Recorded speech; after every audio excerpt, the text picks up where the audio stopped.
values of faith and family and community still matter and still produce somebody who doesn't just represent those values but also has a deeply rooted sense of fairness. In this way, I think the greatest commendation that will be felt is that Justice Barrett will be fair to all. And that is the highest compliment that you can give a justice. People of Louisiana are proud, but the people of the United States should be very pleased. Thank you.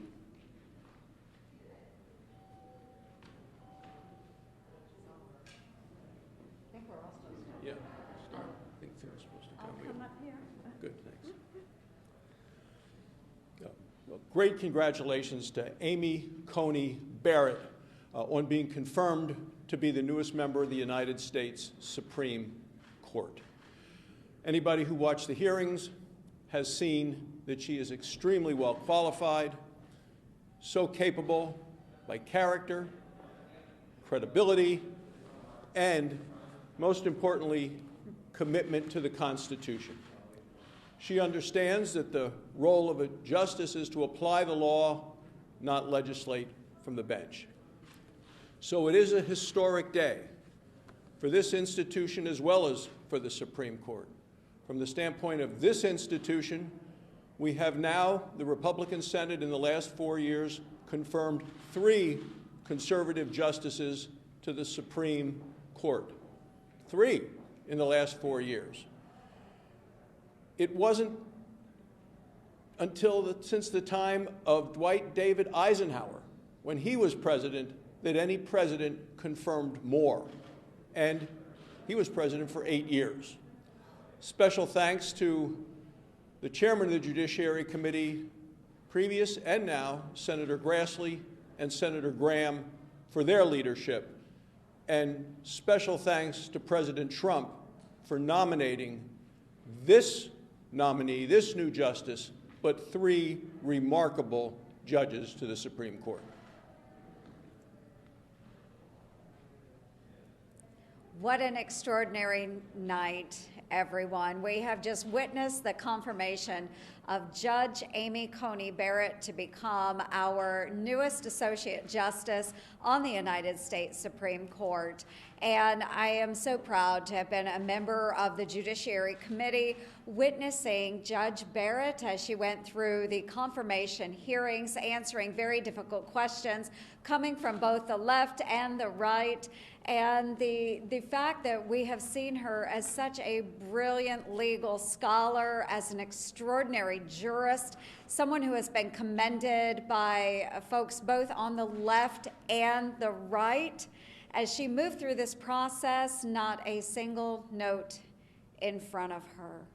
And I am so very proud of her, the way she held herself during this difficult last 2 weeks, her incredible demeanor, her temperance, just extraordinary.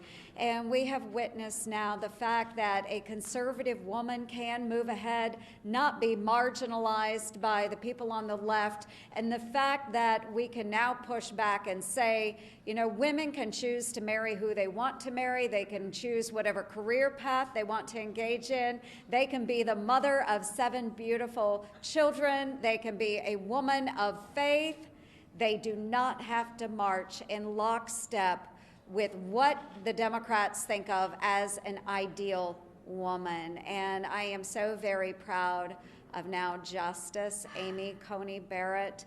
And folks, this is exactly what I would want to encourage our young women to do across the United States of America. Because folks, this is exactly what a mom can do.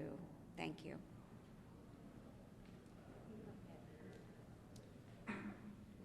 Well, it was exciting today. It's the first time I've gotten to vote for a Supreme Court justice as a U.S. Senator. One of the things I ran on when I ran 2 years ago was the opportunity to vote for judges that believed in the Constitution, believed in interpreting the law rather than making the law. As governor of Florida, I got to appoint 407 judges, and I really only asked them one question. Do you understand you're not part of the executive or the legislative branch? And Amy Coney Barrett clearly understands that. That's what she said when I sat down with her. So this is a historic day for me. I'm proud to be here. I'm proud to have been able to vote for somebody as wonderful as Amy Coney Barrett. And I know for the next decade, she's going to be a wonderful member of the Supreme Court and do a great job.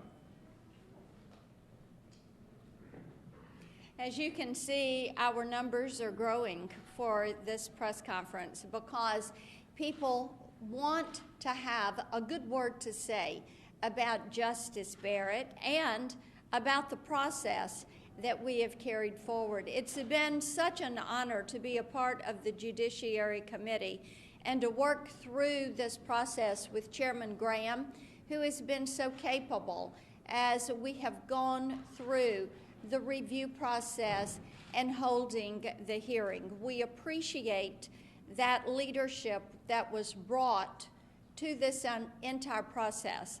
I also want to say to Tennesseans how much I appreciate hearing from them and how they have weighed in on this issue.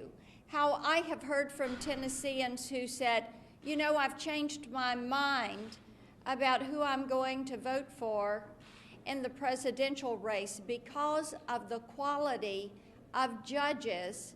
We now have hit 220 judges, and because of the caliber of your Supreme Court Justice nominee. Joni mentioned just a touch about how this shows that there is a place, a seat at the table for women that come from the political center and center-right. And while our Democratic colleagues chose to be disrespectful of the process, of the committee, of the institution, and also of Judge Barrett, we know that part of their frustration was born out of the fact that Justice Barrett would not submit. She would not submit to the women's agenda that the leftists think that a woman has to submit to in order to be recognized as accomplished, as fully female. And she did stand strong and tall through this process and indeed has broken a barrier and will open the door for other women to realize there is a seat at the table for them.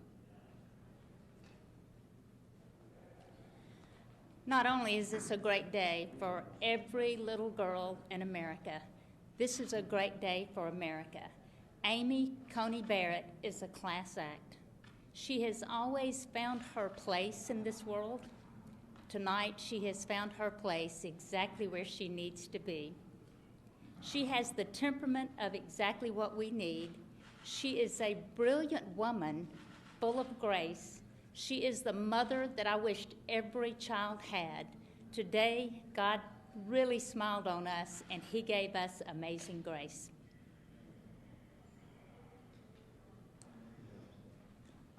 You know, voting for Judge Amy Coney Barrett to become an Associate Justice on the Supreme Court was not just historic for me. It was my obligation to the people of North Dakota, as well as a high personal honor. You know, just over 2 years ago, I was engaged in another historic fight, a battle for the seat that I now hold. When late in the campaign, the Democratic incumbent I was running against chose to engage in the smear campaign against another outstanding American jurist and decided to vote against the confirmation of Brett Kavanaugh. Well, that very week, my opponent raised nearly 3 times more money than I spent in the entire campaign that week. And the Supreme Court became the #1 issue in the race. So to somehow suggest, there's no way I would or could suggest that this vote would be delayed. Because to do so, to somehow wait until after the election, when people from someplace other than North Dakota might be tempted to elect a president other than Donald Trump, to nominate a jurist other than, well, let's just say the nearly perfect Amy Coney Barrett to be a Supreme Court justice, would rightly anger the people of North Dakota and do great damage to my conscience. This is a great night.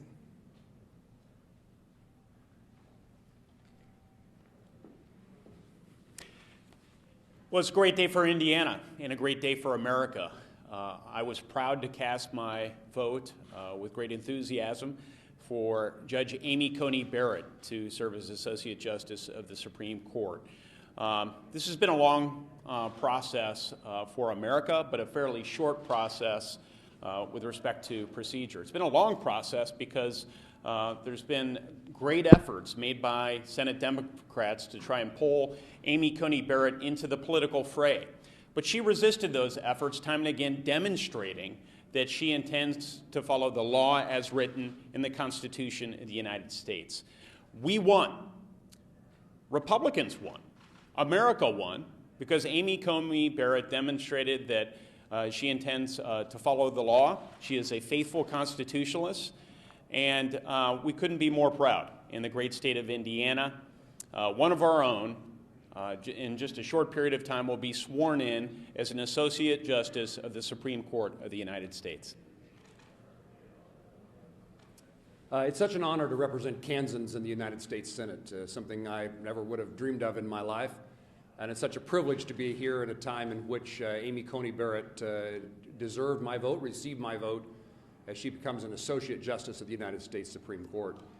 It's a privilege because rarely, in fact, I would say this is the most impressive individual that I've had the opportunity to vote for, to go through a confirmation process with, and it is the privilege of allowing someone to ascend to the United States Supreme Court who shares the belief that the Constitution as written is the law of the land. Not there to legislate, only there to be a jurist. And I'm also pleased that she's from the Midwest, that she has that Midwest background, and I look forward to her faithful service to the American people, but more importantly, to the Constitution of the United States. I wish her well. It was a privilege to support her, and congratulations to Amy Coney Barrett this evening.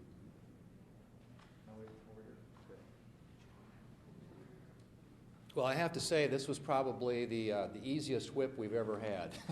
Just because we had a great story to tell. We had a great nominee who was her own best representative when it came to convincing not only the Judiciary Committee, United States Senate, but the American people that she is the right person to be the next Supreme Court Justice of the United States. And so I'm grateful. We got a number of Judiciary Committee members, or we did have here, we still have one here, for the great work that they did in preparing for this. And I will tell you that, like some of my colleagues who came before me, this is kind of what we come here for. And in fact, my way to the Senate was paved by the unprecedented Schumer filibuster of appellate court judges back in the early 2000s. That was something that at the time became a major issue around the country. It was probably the principal issue in my campaign for the United States Senate. And so it's especially gratifying to be able to be here this evening and to have yet another opportunity to put a very well-qualified constitutionalist on the Supreme Court of the United States. So I, like my colleagues, join in congratulating Amy Coney Barrett as the new Associate Justice on the Supreme Court. Before coming to the United States Senate, I served as the governor of North Dakota for 10 years.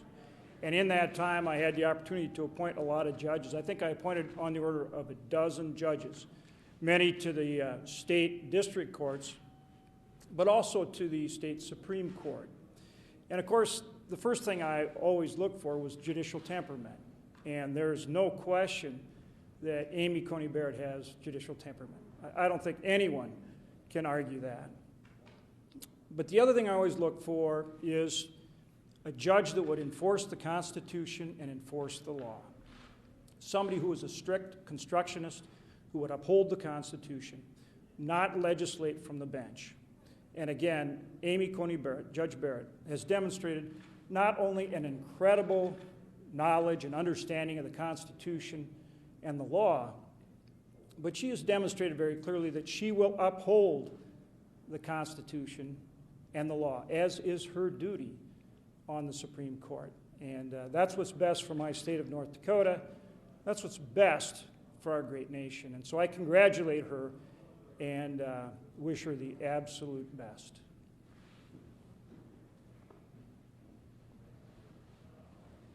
Today is an important victory for the United States Constitution. Today, President Donald Trump delivered on one of the central promises he made to the American people, to nominate principled constitutionalists to the U.S. Supreme Court. Today, the Republican majority in the United States Senate delivered on one of the principal promises we made to the American people, to confirm principled constitutionalists to the U.S. Supreme Court. To everyone who values and cherishes the Constitution and Bill of Rights, today was an important milestone. To everyone who wants to see our rights of free speech, the right to engage without censorship, without the government silencing you, today was an important victory. To everyone who cherishes religious liberty, the first liberty protected in the first clause of the First Amendment of the Bill of Rights, the right to live according to your faith and your conscience without government getting in the way, today was an important victory. To everyone who values the Second Amendment right to keep and bear arms, the fundamental right to protect your home and your family and your life, today was an important victory. The American people want principled constitutionalists on the United States Supreme Court, and today we have cause to celebrate that Judge Amy Coney Barrett is now Justice Amy Coney Barrett.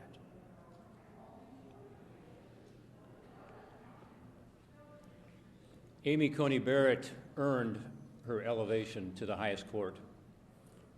Tonight's a great night for her, but it's also a great night for our country, for my state of Ohio, and for so many who saw her in action over the past several weeks during this confirmation process. She earned her elevation through sacrifice to her family, her friends, through hard work, and through a distinguished legal career, both as a teacher, where she won plaudits from across the political and judicial philosophical spectrum, through her distinguished career on the Seventh Circuit, where for almost 3 years now, she has shown all of us here in the Senate that we did the right thing almost 3 years ago in confirming her for that post by a bipartisan majority. She earned the right to be elevated to the highest court tonight. I'm disappointed that she didn't once again get a bipartisan majority. But I will say, as the people of Ohio and the people of the United States of America looked at her and watched her in action in the hearings, they too believed that she deserved this elevation. A majority of Americans supported the vote we took tonight because despite all of the attacks on her and the process, they realized that she has earned this right and that she will make them proud as a justice of the United States Supreme Court. I think she has a role to play, and we talked about this in our conversation last week, to help us ensure that the faith in the Supreme Court by the American people is strengthened. I think that great institution across the north lawn of the Congress here, that great institution will be strengthened by her, and that she has a role to play, really as a role model, but also as an ambassador. She'll be the youngest member of the court. She'll be a teacher on the court, and she will be able to help us ensure that people understand the rightful role of the United States Supreme Court to protect and adhere to the Constitution, not to legislate, but to allow the legislative branch to do its work and then interpret those laws and the Constitution faithfully.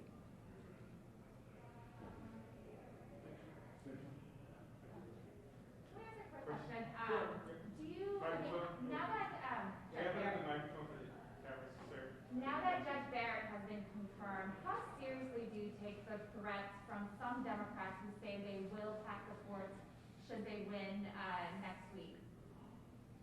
Well, of course, we are fighting every day to make sure that we hold the majority in the United States Senate.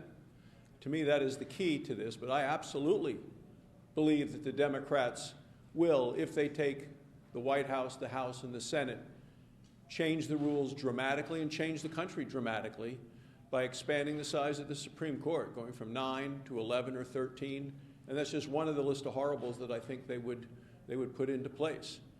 There are a number of candidates who are running as Democrats and a number of Democrats who are here right now who have said they were open to this, want to do it. Even the senator who led the charge by signing a letter saying we would never get rid of the filibuster, which they'd of course have to do to expand the size of the Supreme Court, is now open to it. The nominee for vice president said she was absolutely consider it. So this is to me a real threat. If they weren't going to do it, former Vice President Joe Biden, nominee Joe Biden, would have put an end to this early on by saying, no, we're not going to do that. But by continuing to refuse to answer the question, even when put to him by George Stephanopoulos, he says, well, I'll tell you later before Election Day. Well, you already have over 60 million people that have voted in this country.